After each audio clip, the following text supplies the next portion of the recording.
Oh, it's amazing to finally get you on. We've been talking off and on here as far as the world started going crazier, I should say. It's always crazy, but getting crazier. We've had some amazing talks, and I thought it would be amazing to get you on to talk. I think that what you are able to bring to the table as far as your insight and just helping people, equipping themselves, not just, physically, but also spiritually, I think is really important in these times. There's so many emotions, and I know this has been on your heart for a long time, brother. Absolutely.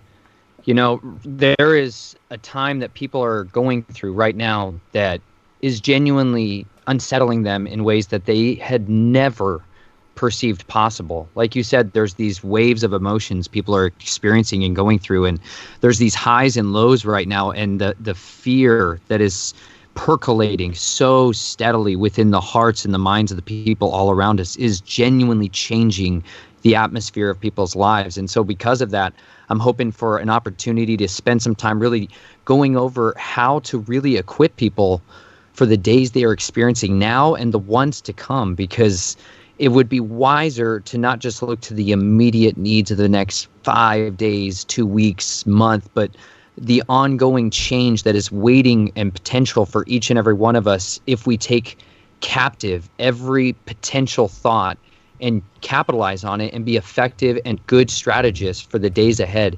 It will make us very efficient and mighty people in the days ahead. And so I'm really looking forward to an opportunity to get into it with you tonight, and can't wait for people to have a chance to go with us on this. Well, let's start off just a little bit, with yourself and just kind of all the prepping and kind of what you've done. I know in your book you talk a lot about it, but also I know that in your recent streams and video that you've put out, you've really been talking about the need of really just getting ready. Also the times that we're facing, like the show's title, as far as the days that we're facing. What exactly do you think that we are, facing coming up? It's a great question, Robbie, to try to ask, what do you think we're facing in the days coming up? The reality is, what people have to be able to contend with is the imminent change of the entire fabric of what we used to think normal baseline was.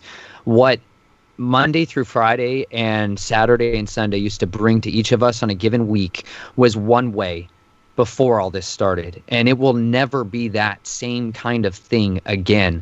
People are sincerely going through what is combat fatigue syndrome. This is changing the way people perceive normal situations, and it's only in pocketed areas much more intensely, and it's different in the areas where, say, most people have no experience of that. People that are in more rural environments right now, especially in the United States, most of what I can give perspective and led an idea to is what it's like in the country and how much it's literally pockmarked and different, completely subdivided, different categories of people based off of where they lived throughout the country. And it's changing how our lives are. For my wife and I, we have been on a road of being in the wilderness now for nearly 2 years. I wrote a book that you mentioned earlier called Snatched from the Flames. And in that journey, I chronicle the way that the Father really orchestrated some serious, intentionally earth-shattering revelations of understanding in my life that shook me to such an extent that the way I had once been living suddenly became unbearable. And I had to flee from it. I had to leave it behind utterly and completely, because I'd grown up in wickedness in a strategic and intelligent kind of wicked way. And it gave me an appearance of good to the world like my family had. But then at the root of our hearts was this rottenness, this evil, restless poison that we infected the world with. And my family taught me, and I was trained and instructed in ways to work in the world to advance this darker agenda. And that evil, that tangible evil, is something people are beginning to experience now in the country that had once just been something far off, that they could always just ignore maybe or click away and not talk about it. But suddenly they're being confronted with radical changes in their life that are so drastic, they are unavoidable, and they can't be looked away from. They can't be just ignored any longer. And it's creating, I think, one of the most plentiful fruit harvest that could ever be when it comes to the changing of the souls and the hearts and the minds of men and women all over the world. They're suddenly very supple and primed for a great change, because they're rattled to their core. They're shaken in their bones, and you're going to see different people react very differently. But some people are going to seize this opportunity to become sincerely devoted to a more intentional and powerful way of living. And those are the people that can really make a massive impact in the lives of the people today. And I want the listeners that are going to hear this and the people that come across this to, yes, come out with some practical ways of living, but also just some serious enthusiasm and some unction to go forth with boldness and courage like never before. Because the days, I believe, if you're alive today, it's because you were made for such a time as this. And everybody has that potential waiting for them, and they need to seize it with everything in them. Yeah, absolutely. I mean, I was reading just today, talking about, getting ready, that they're looking at, possible food supply problems in the future. Like right now, there's no problem. Obviously, there's some products that you're having a hard time getting a hold of. And I mean, we're going to go through many different areas, but I think, we should definitely start with just the food.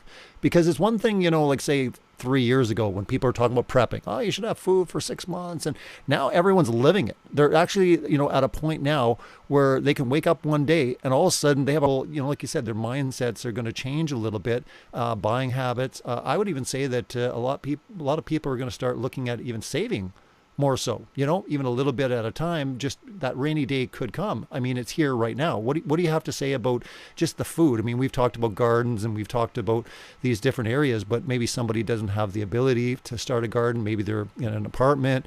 But like, what are some of the things that people should look at, as far as what's going on right now in the world when it comes to food? Because I really personally believe that food is a great investment. I believe in so how much should I save, these type of things.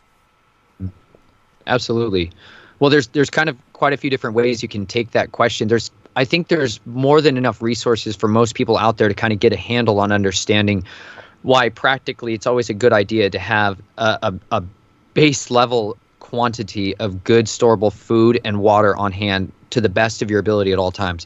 My wife and I, just for perspective, we live in an RV. We don't live in a bunker with resupply stocks and huge caches of barns of food and everything, because you're going to run to a limited extent when you kind of go about preparedness fully. And one of those extremes can lead someone to look at like mass quantities of things that are absolutely unimaginable to other people given budget constraints or other issues that you're currently dealing with. All I want to kind of point out is the practical need to have a basic quantity of good storable food that you actually use and eat on a regular basis already. It's wise to always have that. I come from Colorado in the mountains where we had serious forest fires and floods, and people were literally having to live with a normal mentality that sometimes you just have to leave your house and not come back for 6 weeks, And so, or you just don't have water, or you don't have any access to get out because a road got burned out or washed out because a flash flood came through. And so there's a different preparation mindset that was just a natural thing for me growing up my whole life, living in the mountains all across the United States, where that was a little bit more normal for me. But it wasn't until I began to live in much more densely populated areas where I saw apartment living just didn't really bode well with keeping a lot of food on hand necessarily. But there's practical ways you can store up really good quality.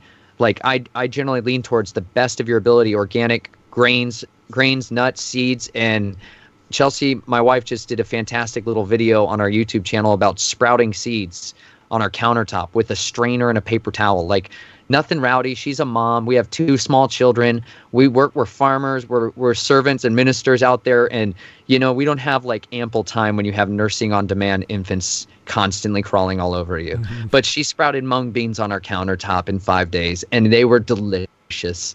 And I never thought I'd say mung beans are delicious, but they are outrageously delicious. When I can't grow a giant farm outside, mung beans on the countertop are a win. And I mean it, because it's these little things in life that genuinely make the difference for your not just physical well-being, because food's important and you're going to need food, right? Because you genuinely do get hungry every day. And it's not even just once, but like sometimes all throughout the day you're hungry. And especially if you've never maybe really labored hard. I know, honestly, just a lot of people, especially in America, we never really sweat, but we don't work often by... Hello? Oh, we lost Nathan. Nathan, are you there?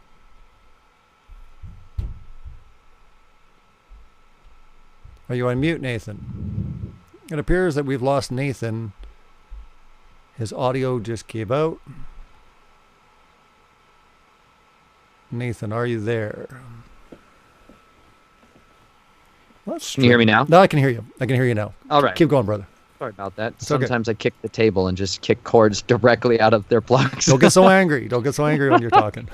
I'm just kidding. But no, I got excited talking about mung beans. You know, it's not the knives, the beans that make you firearms. excited. I haven't gotten to knives or firearms yet, and I'm getting all amped up. We'll get there. Yeah. we'll get there. Yeah, that's for sure. We could definitely talk about that. I know. Have you? I've been seeing a couple memes or pictures circulating around social media showing the fact that they won't allow people to buy seeds. I know that's not the case. In many states, I have a hard time authenticating it just because it seems to me like a Photoshop. It seems silly that they would put all these seeds out in a grocery store and then section it off and saying, sorry, you can't have any. But anyways, call me a skeptic, but I don't know. Have you heard anything that they were saying that seeds are not essential and they're actually, having displays of seeds out and telling people, no, but you can't buy them? Have you heard anything like this? No. All I can tell you is, like, my wife and I, when we wanted to get equipped to be able to actually kind of endure these things, that we had a little more foreknowledge and insight. There's a lot of people, I think, who 8, 9, 10 years ago started making drastic changes in their life situations and changing the way they looked at the world. And because of that, a lot of them began to turn to things like a practical preparedness mindset and living minimally, trying to get down to where you could live minimally and be able to see and make wise, informed decisions. And one of the things we started doing was trying to learn skills rather than just buy equipment or buy more stuff. Sure. We tried to learn skills, and one of those skills that we really focused on learning was organic, sustainable farming and agriculture. And so we traveled around the country, going to different farms and trying to learn from people how to grow your own food. Do most of us don't even have any basic understanding of that? Really don't have sweat equity. I was talking about that a little bit earlier, but we don't have as much sweat equity in raising our own food or natural sustainment for our day-to-day lives. And so we wanted to learn that lesson while it was still comfortable, and while I still had a grocery store available. I didn't want to have to learn that lesson, Robbie, way after the fact that I finally went to the store and realized a 9-hour line with 290 people is the last place I want to spend my day. And instead, maybe I should have food on hand already. And we learned a lot about seeds there, because different farms we're getting them from, they become, about in March, we were able to purchase some seeds online through most of the distributors that we worked with back in March. But now we really are getting notices from all of these suppliers that we cannot order anything unless we are commercial farmer, as it is, meaning you have already set up a commercial account with them ahead of time. Those are the only orders. And so we have limited access. That I can speak to directly. I don't know about pictures on the internet, but I just know about what our life looks like. And so I've seen those kinds of shortages for us as we're looking into this is our planting season for a lot of people.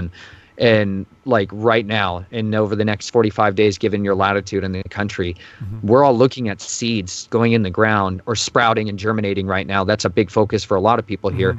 So we're trying to get those steps placed now. But yes, seeds have become an extremely difficult commodity to get your hands on, especially good quality ones. So that's kind of the area that we've been able to see lately.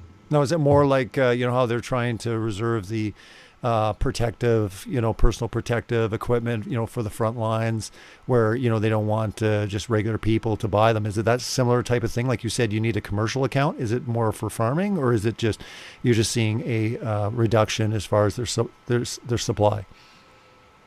Oh, I'm just seeing a massive reduction of supply and limited laborers. So there's a lot of farms that can't pay their laborers right now, or farm migrant workers and labor on farms is a very interesting. That's why I think fresh produce is going to become something problematic coming up. Even here in Canada, they're already talking about employees to come to work legally. Oh yeah, a lot of our produce right now, a lot of our fruit is coming from California or Florida. You know what I mean? So we're already starting to see it, dry up and that type of thing. So it's just interesting any which way you look at it, because we've never really lived in a world where all of a sudden you couldn't get something at the grocery store. You know what I mean? And we're seeing this. I mean, actually, a thing came out today in my country, and they said the next wave of stuff you can't find now is hair stuff, hair clippers, dye. You know what I mean? Because everyone is starting to do their hair, right? But it's just interesting how you look at all these things that are developing, and you know, even going through this. Once we come on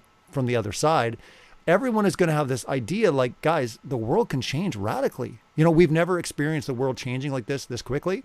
Where I think it's going to wake a lot of people up. And I mean, a lot of families are going to be operating differently, They're just going to be different. That's why I think that the economy is not going to be the same. I think we're headed towards some pretty severe times. Not to say that everyone's going to be dying and starving. It's just people are going to be hunkering down, right? They're not going to have a lot of excess income. A lot of these luxuries that, we I guess we looked at before as, essential, we're going to see them as really not essential at all. We're really going to look to, family. So, I mean, you and I have talked about this before, that even through something like this, as bad as it is, there's a lot of good that comes from it. Always. Yeah. And there's radical good that will come through this. There's radical evil that will also grow and fester through this. And it'll be a good question for most people to start to wrestle with, is when, like right now, Robbie, most people have never had to deal with living with their family, like actually being with their family. Correct. And it's making people, it will show what's in your heart, truly. Out of the overflow of the heart, the mouth is going to speak every single thing that's really been there, that's been avoided and maybe mislabeled as we're too busy to deal with that right now kind of issues. Mm-hmm. All that stuff comes boiling to the surface, and it will reveal the heart of the matter for most people. And that is one of the most powerful things that people can go through, is sincerely dealing with these areas of their life, these major gaping wounds that may have happened in their past, or areas of conflict that they've never dealt with.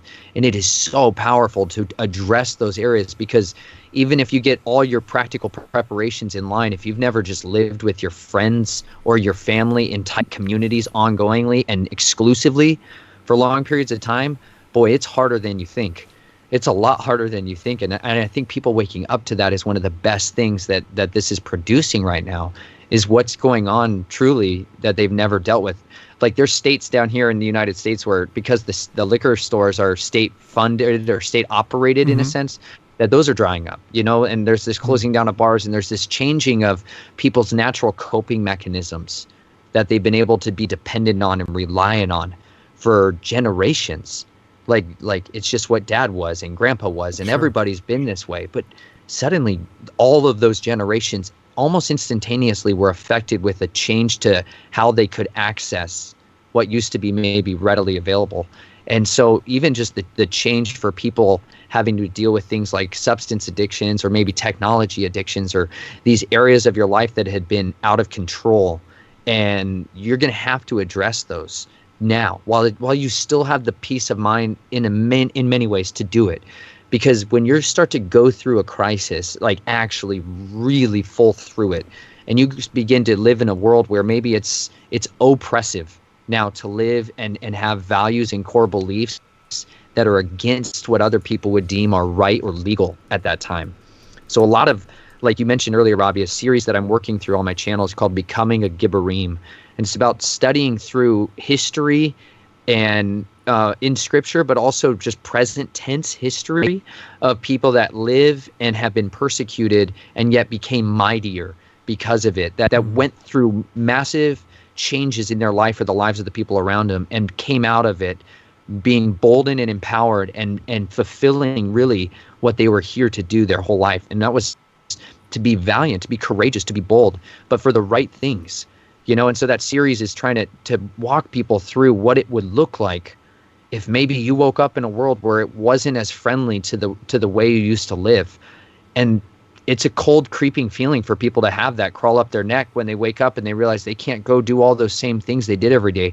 Here in America, that is a soul-splitting idea that kind of freedom is unallowed, and it's making people sincerely change. And some of them, it's making them mad, sincerely, like lunatic-like. And they're howling at the moons at different times down here, and they're trying to make people almost have this laughable, animalistic madness with it and to kind of mock it and all the rest of it. And it's really changing the atmosphere of some people's interactions. And this is now a time more than ever for people to be learning what it's like for people that live in non-permissive environments or places where what you believe and how you live your life are no longer legal, or instead they're actually openly targeted against. And so a lot of what I'm dealing with in that series is, yes, a physical way of how to clothe yourself, equip yourself, train yourself, discipline yourself, but also how to spiritually discipline and equip yourself to be able to engage and make radical, impactful changes in the lives of people around them during those times of great harvest. Yeah, absolutely. I mean, and that series like that is just so important at a time like this, because, like I said, you get a lot of videos and people focusing on different aspects. And I think that's what I really appreciate about you, brother, is that you really just start to really wanting to help people, through this and start to focus on what's important at times like this, regardless of where your stance is. The fact is that your life, your world, is changed. And it's changed forever. I mean, we're not just saying this, that, everything's going to go back to normal after, a month or so. This is a long haul. I mean, I've mentioned this before, but in my country, I mean, they're canceling stuff into September right now. And while, I think in the U.S., I think the big decision is to, reopen, I think at the end of this month. I don't think it will happen, but hey, I guess we'll see what happens. But this is something that, is going to affect people for many months, if not years. And I mean, we've talked about this before, but as far as the economy, as far as just everything that you're seeing right now happening, that's another area where over a decade, as far as getting people ready, as far as what's money versus currency, what the Federal Reserve, the Treasury, all these type of things are doing to the purchasing power of the dollar. But over time, every currency goes to zero. What do you think is going to happen over the next 2 to 3 years with the U.S. currency?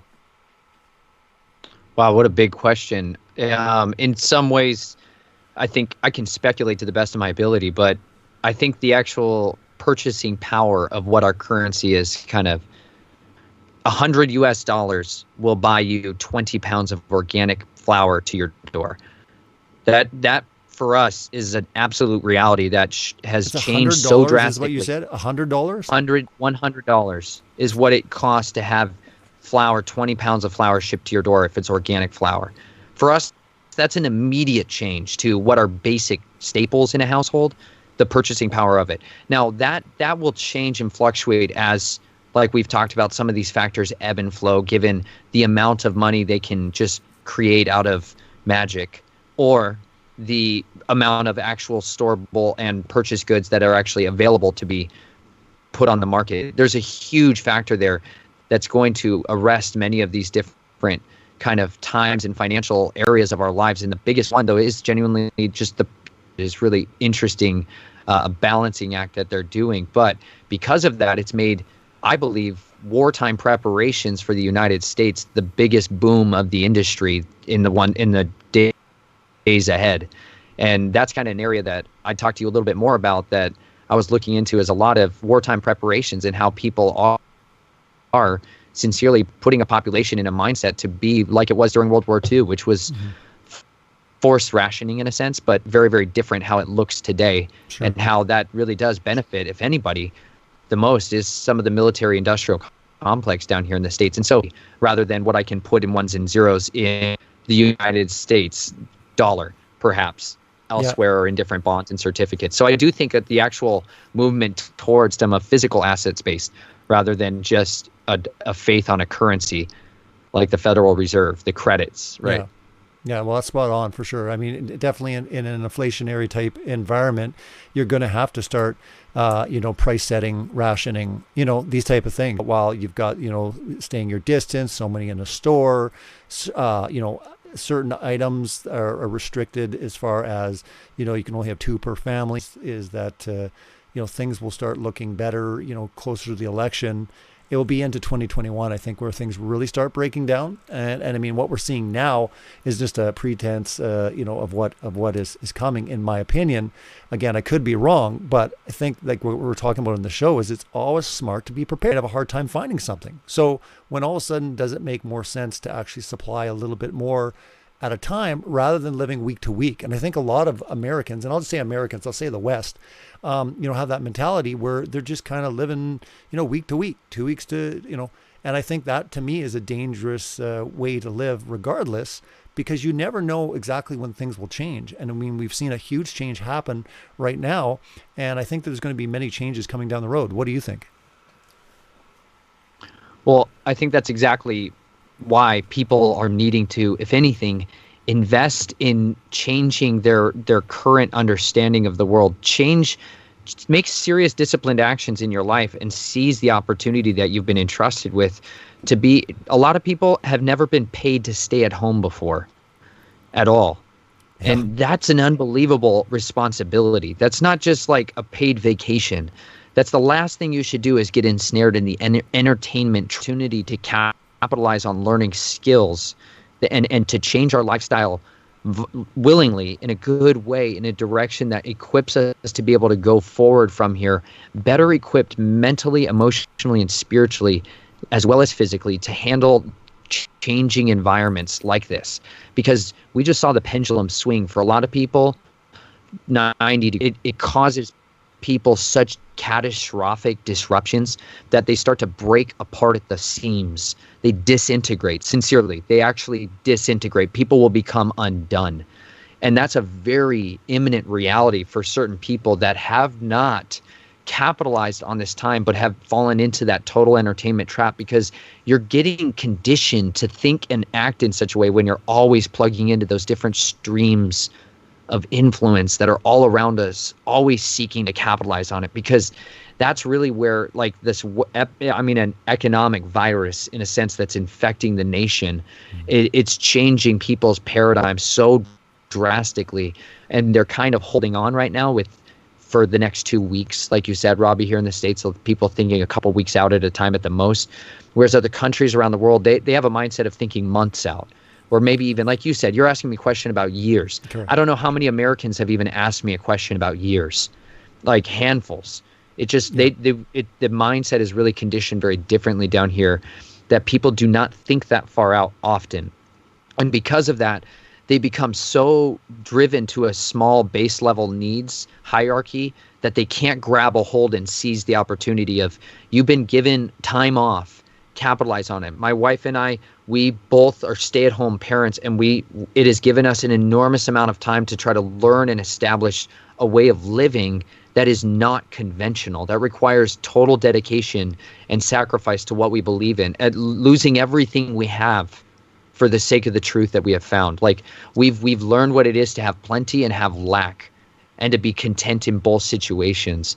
And it's changed my family now, so that the base level, when that pendulum starts swinging again, is much more stable and consistent with the way we already currently live our life. And there's valuable lessons for people, even if you're not called to go live on the road, or if you're not called to move out of your apartment, to move out of your city, to move out into the country, or any of those different things. When you talk about strategic relocation and where can I go to be safest, honestly, I believe the best thing for every person to learn in this time, any skill set to grab a hold to, is learning the authority and the power of walking in obedience with the Father, and having Him lead you, guide you, to send you out in His name, to be sent out to do His work and His will. And it will make you mighty on the earth. It will make you someone whose family becomes the difference in the darkness. You become the beacon of hope in this unbelievable sea of despair. And that is what, right now, we have the opportunity to capitalize on that, if we don't be ensnared so readily to the things that are being offered to us, the more comfortable, convenient options, rather than the discipline. It takes great discipline to be with people physically and mentally, emotionally, to be present and experiencing this moment in time together. And what that does is it seals these bonds of relationships around us. It purifies our hearts. It cleanses our souls. And it does make us ready to go forward with courage, knowing that we've been made ready. Like you said, Robbie, if say we are looking at something that's in the next 6 months, 2 years, where we get rises and dips in the level of normal for people, but we are going to have cataclysmic shifts at certain times in this that are unavoidable now.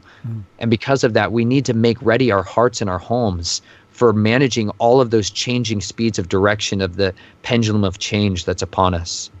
What do you say to people, though, that I'm sure you've run into people that are just like, it's all a hoax. No one's really dying. It's no big deal. Life's going to go back to normal. What do you say to the people that are just like, it's no big deal. It's just all one big hoax? What do you say in that regard?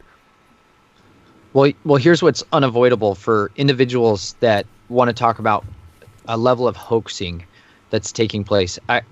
What's unavoidable is the absolute reality of how much this has changed the lives of individuals, communities, cities, states, nations, entire governing authorities of the world. That is unavoidable. The changes are absolutely real and inescapable. For some people, they're so real that their life day in and day out is so different at the hospital that they're working in that they're sending their children away to live out of state with their family members for 6 months because they are seeing things in their hospital that are causing them to go, I don't want my children anywhere near me because lest I take this home and kill them. So it's easy for us to speculate, I think, from the safety of our own home, or from saying we have a strategic insight because we just drove maybe around a hospital and filmed an empty parking lot. If you haven't worked in healthcare, my wife was an RN for 10 years. We have dear friends who are directors and at different levels in hospitals all across the country, working in staff. And I'll tell you what, every hospital runs differently. And the vast majority of them, though, that are like an outpatient care surgical center or an inpatient area that does ER, ICU step down, all these areas, there's so much complexity to a hospital and the business system that it is to just try to make massive, grandiose statements on what's happening in the world because of a few minute windows that they look into it is really outreaching our ability to know and to just speculate. There's people's lives who are sincerely being impacted in such an unbelievable way that to just once point something out and say it's just hoaxing is so dangerous because you're putting yourself in a position where you're going to have to defend a negative. And it's not easy to do when we are going to have an increased amount of people that are going to be never recovering to the same again because of this. This has permanently stained the fabric of most people's souls in serious ways that people will need to deal with for years of their life. People that maybe had already taken their red pill, people that have already gone through their awakening, if you want to say it, or they've become, self-aware and they've broken out of the matrix and they see truth and they know it now. It's very easy to make big claims and statements from a position of you already went through your paradigm shift. Like, don't forget how brutally hard it was when you woke up and realized the world was not the way you thought it was. Yeah. That was a painful time when you realized you'd been lied to, you'd been deceived. Like, that's a hard time. And if anything, it makes people's hearts really ready to receive good information, personal testimony. I say I focus on people's personal testimony and witness as one of the most powerful tools that you can ever have. So go find people who can personally give you an understanding and ask them. Otherwise, just be mindful of your speculations and how dangerous they are. Yeah, it's interesting too, of all the different theories that are out there, it seems like that's the one that, most people in the truther community kind of gravitate towards, where, there's so many different elements here. And I mean, Jared Cressman was on last week with a couple of other guests, and I made a video clip of a part that he went through talking about, God's judgment and saying, regardless whether 5G, whether virus, animal, manufactured, bioweapon, we're talking about something, massive on a scale that we've never seen before, where the entire world shuts down. I mean, the entire world economy has grinded to a halt. That's something extraordinary, right? So I find it's like, whether you look at these, it doesn't matter what area you look at. Again, no one's saying 100% they know what the answer is, but I find it interesting how so many people want to play it off like it's no big deal. It's just a hoax. And I'll just, this is just going to evaporate. It's going to disappear and life just goes back to normal. What they don't understand. And again, I've been trying to do so many shows on this, just explaining, guys, the world will never be the same again. And just by, going to a hospital or doing these things and saying, oh, it's all a big hoax, nobody's dying, is not helping anyone out, right? A lot of people are angry and they're all upset, and they'll be sitting behind their little, keyboard saying, we need to storm the streets, we need to protest. Well, you first. No one's doing it. Don't you find it odd that of all the countries around the world, nobody is actually doing this in mass numbers? To me, that's very strange for the diversity in the world. So many different people, especially the States. Where are all the patriots? Where are all the libertarians? Where are all the, where are they? Where are they? Where's the Million Man March right now happening? Do you notice that something a little bit different is going on in the world? I'll tell you where it is, Robbie. It was cleverly seduced into the slumber of sports and entertainment for most men, or a militarized version of patriotism that was branded really well. And believe me, if anybody that was fully ensnared into that trap for many years of my life was the United States military, I'm going to be an American soldier and be a hero and go fight wars and rescue all the wounded people out there and save the day. There is so much of the genuine, passionate love for family, for the Lord, for the country. There's so much of that in America, but it has genuinely, and a willingness to stand and defend against something you believe is radical, intelligent evil in your midst. It's been stolen. That character trait, that chutzpah, right? That genuine defender mentality that's in Americans, or is portrayed to the world as what we are, this portrayal of bravery, of courage, of fearlessness in the face of many outnumbering odds. That is not real when you test someone if it doesn't come out of them. All that is that's good marketing. And unfortunately, most people have been sold a product of what is a good, strong American that's not anything but a good way to sell whatever product you're trying to get across these days.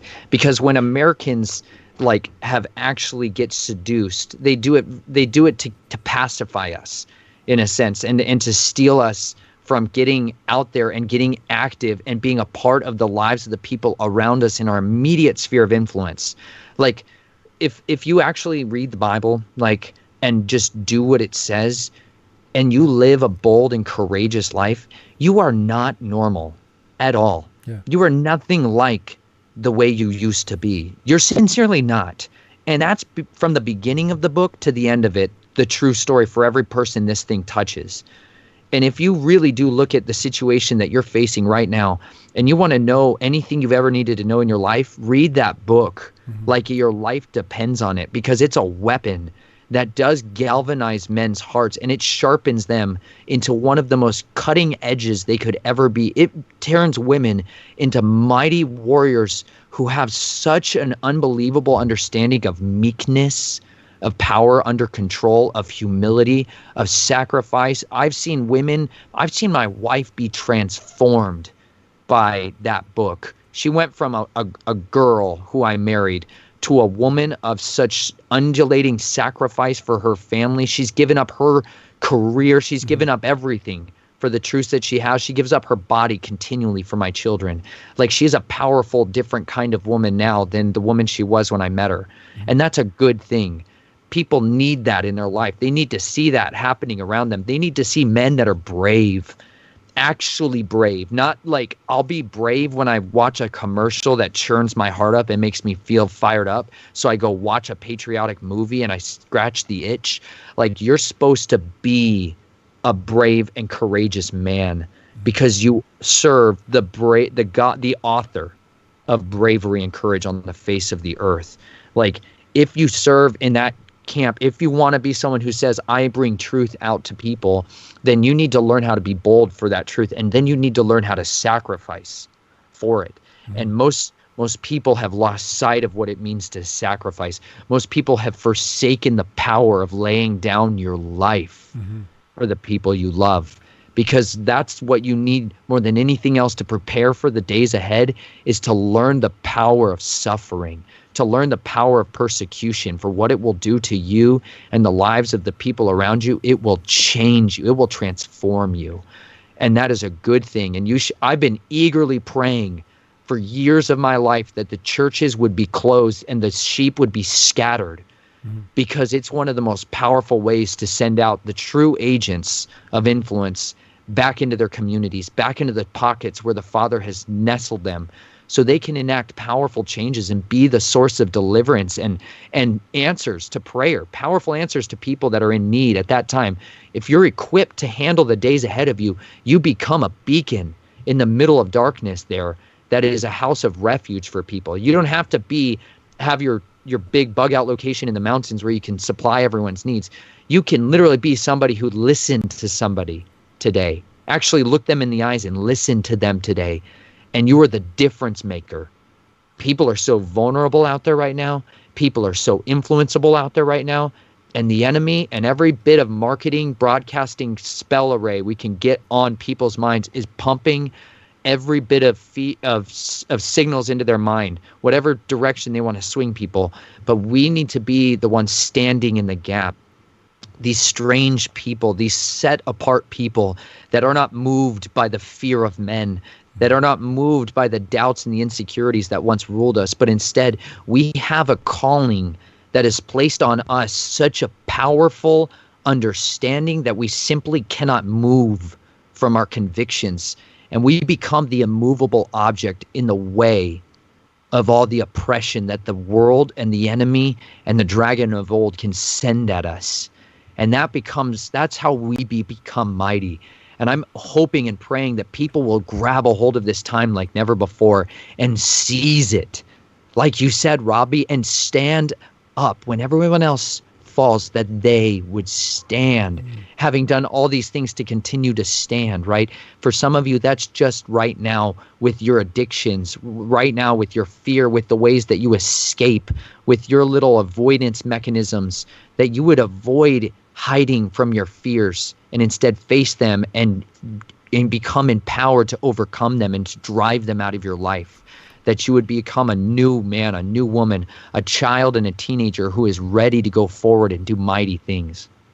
In this time with a lot of people, that are, depressed and they're scared and they're fearful and they really don't have that relationship, with God, like what would you recommend to, people that are listening in that, maybe just have never, never talked, or spoken with them, never got drawn close.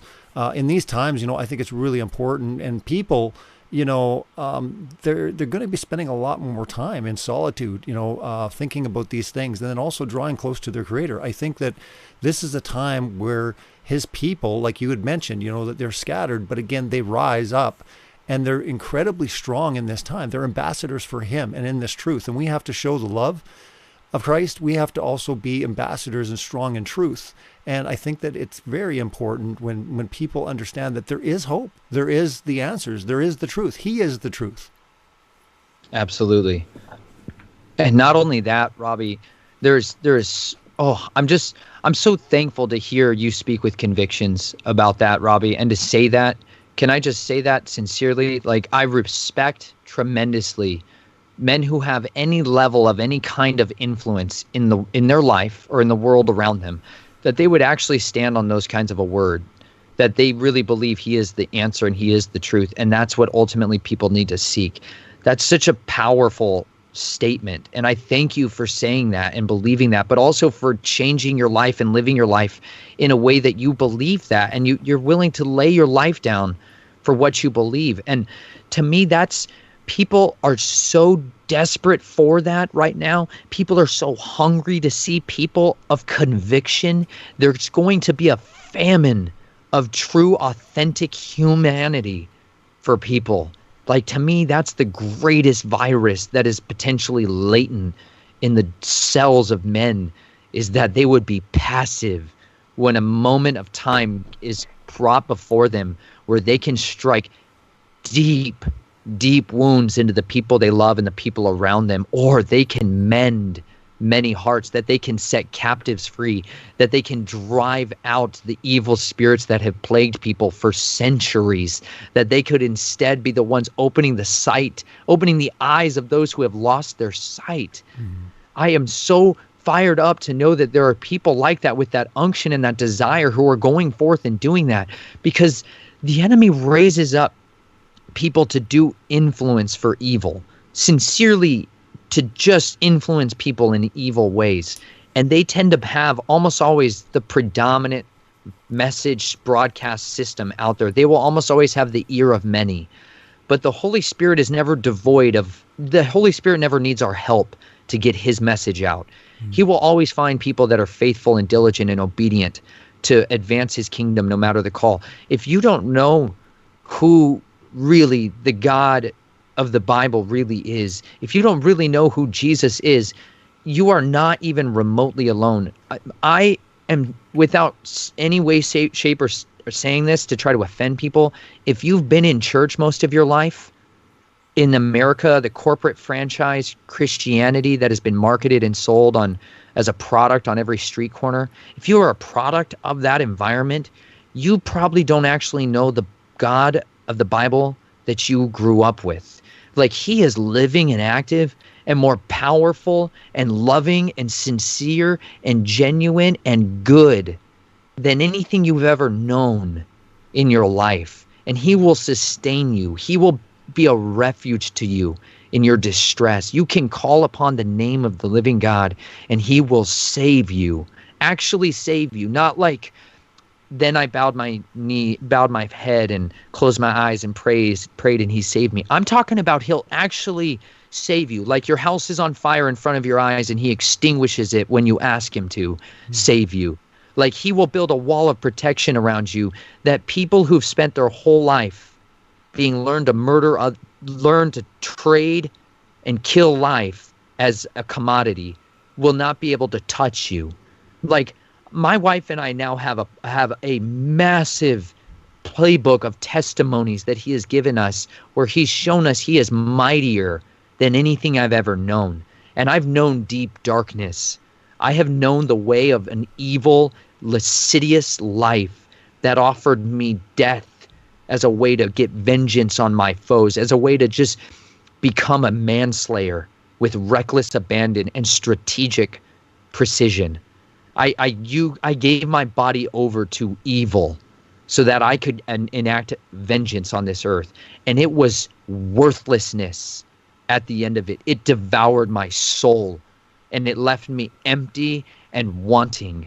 And there's a lot of people who are facing that imminent reality of whether or not to be a manslayer, whether or not to get ensnared in this evil that is also taking foot. There's people who are wondering to go into criminality in order to profit off of the mechanisms of change that are happening on men. There's people who've already made that decision and have been criminals their whole life, or just grew up in a house where there was no other option, maybe. I really believe those people have an opportunity to change teams, to become a double agent against the darkness and use those skills that they once used for evil instead for good and the saving of many lives. So part one of becoming a Gibborim, I talk a great deal about people's testimonies from here and around the world in different countries. I'm going through a book called The Insanity of God, written by a guy named Nick Ripkin, who ended up going to interview and do a study on a persecution task force for the most viciously persecuted and hunted body of believers around the world. And he began to interview people all over the world after going through his own wide awake wake-up call in Somalia, trying to go be a missionary from Kentucky in Somalia, and realizing they execute Christians with special kill teams in a way that he had never even heard of. And this man was dropped into the middle of what is a seriously non-permissive environment. Like the movies Black Hawk Down are made to glorify those moments. Well, there had been Christian believers there who'd been being slaughtered and murdered there perpetually for long periods of time, well into that and after those times in Mogadishu and Somalia. And he gets dropped right into the middle of that world and suddenly has to think about how does a church group operate when it's illegal?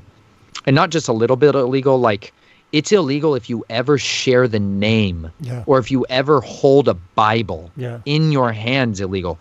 There's way more of us actually storing up suffering in the body of Jesus because we live in places where that is a danger to possess than people realize. There's so many believers out there, and my eyes were so shut to that world until I read things like, God's Smuggler, and I read these Tortured for Christ. I began to read testimonies of believers from around the world that leaked out that began to open my eyes to suffering in the body that I knew nothing about. Yeah. But I also got to see the miracles and the power of God, like I read about in the Bible, everywhere. Yeah. I got to see the book of Acts all the time. I got to hear about the book of Judges living out in people's lives today, right now. People becoming, the Spirit of God comes upon people immediately, and they're able to do supernatural things to empower people's lives, to feed armies where there's no food, right? To feed orphanages. And there's all those miraculous stories are just waiting. So I try to direct people away from the entertainment that's being provided and go read and study. Genuinely read with your eyes and read a book of someone's testimonies. Like the Bible's full of it, but there's great ones out there, believers from all over the world, that you should study about the persecuted church, because you're in it. Like, welcome to America, where you can't legally gather, in a sense, with more than maybe 5 or 10 people. For some people, that means your Bible study just became illegal. Yeah. And you got to deal with what decisions do you make with that? Do you still go and meet with your Bible study regardless? Do you not? What do you do when those situations might change, or the enforcement of that kind of a situation change? Do you have a plan in place ahead of time for you and your other people in your community or your group to be able to communicate without other people knowing it? Do you know about ciphers? Do you know about coding a little bit? Do you know about maybe making fires, like actual signal fires, or starting fires in ways that can communicate things to other people, like a smoke tower? And there's lots of things out there that have been lost along the way because we've just been entertained, that we could go learn the powers of actual observation and learning to be like a forward observer, someone who goes ahead of the lines and scouts things out. And there's all these amazing lessons that are scattered throughout the world and through our lives right now that people could go learn these skills today. Like for me, I'm teaching practical lessons on flashlights and why it's important to have a flashlight, or illumination at night, and carrying a knife on your person, how to sharpen a knife. Do you know anything about what it means to like live naturally at all? Do you know what it's like to pick good clothes in case you had to leave immediately and never come back, kind of a situation, and you just have the clothes on your back? I've fled in my life with the clothes on my back. I know what that's like. I know I've met many believers and non-believers who've done that, and you're changed because of it. And you go through that one time, you become a lot more understanding of why a good pair of socks and a good pair of shoes and pants and a belt are really important. And so I really hope people take seriously an opportunity to change and make a massive impact for the people's lives around them.